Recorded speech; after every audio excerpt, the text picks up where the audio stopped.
everybody, welcome back to the channel. Today will be a quick video. I am wearing my Henley Love Notions Henley, very relaxing day today.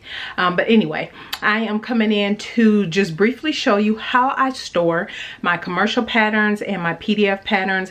Make sure that you stay tuned because I have my first make of 2021 coming up, and so you don't want to miss that. Actually, my next two videos I believe will be makes videos, so my first two makes of the year.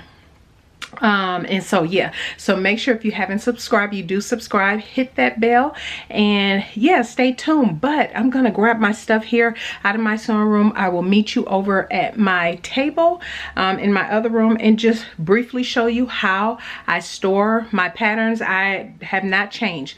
Like I said before in my previous video, this process I've shown multiple times on my channel, but it was always buried in my sewing room tour videos, which is already linked on the channel.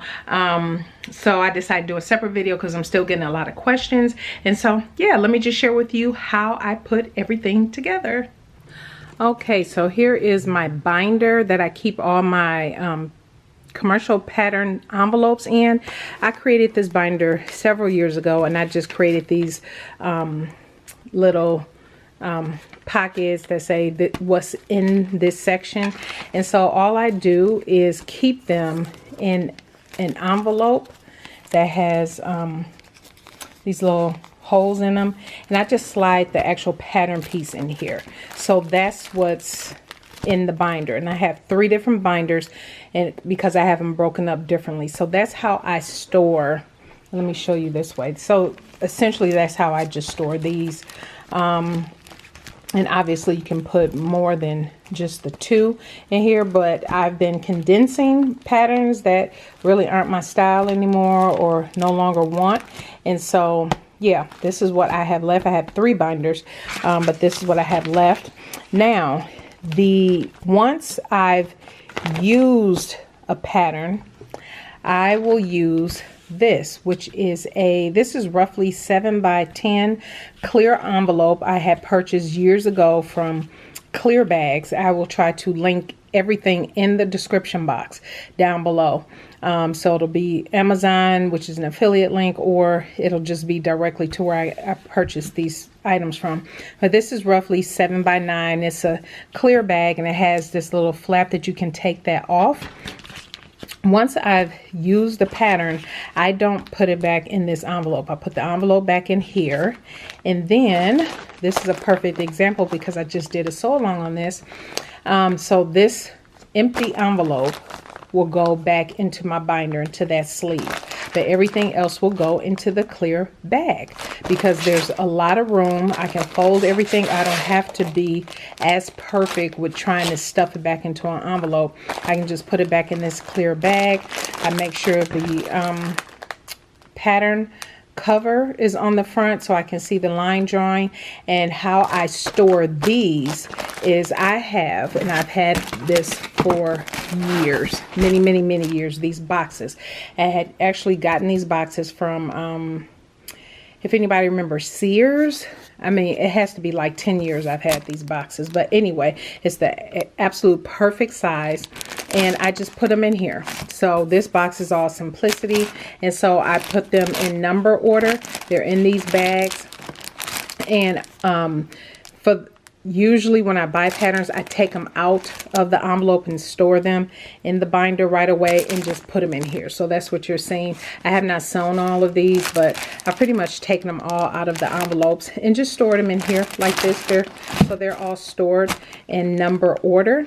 And so yeah, that's how I store my commercial patterns. Real easy. I keep this in a closet, and my binders are up on my shelf, as you would have seen in my sewing room tour videos.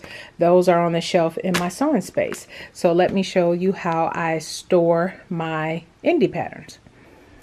Okay, so this is how I store my PDF patterns. Usually when I get my patterns back from PDF plotting, I will cut out all of the white space on them. for those that have that extra white space. Sometimes, you know, some of the pages have all this white space and maybe one pattern piece on there. I will cut all of the white space off, and I actually use that. That's stored here. I use that for tracing and different things of that nature. So I do reuse that paper. But these are envelopes. Now I get these from a couple different places if I find them at the dollar store, because they're not always there. I will just buy them there, especially if I need something quick. It comes 2 in the pack for like $1.50 or something like that, but they're much more economical from Amazon. And I will buy, I think it comes 30. I'll link it down below. Comes 30 in the pack or something like that, and it comes out to maybe 70 cents or less per envelope. And so this is what I use to store my PDF patterns in. And I actually like the clear because I can see right through it. As an example, I have my cashmere pattern in here. As you can see, I have the PDF.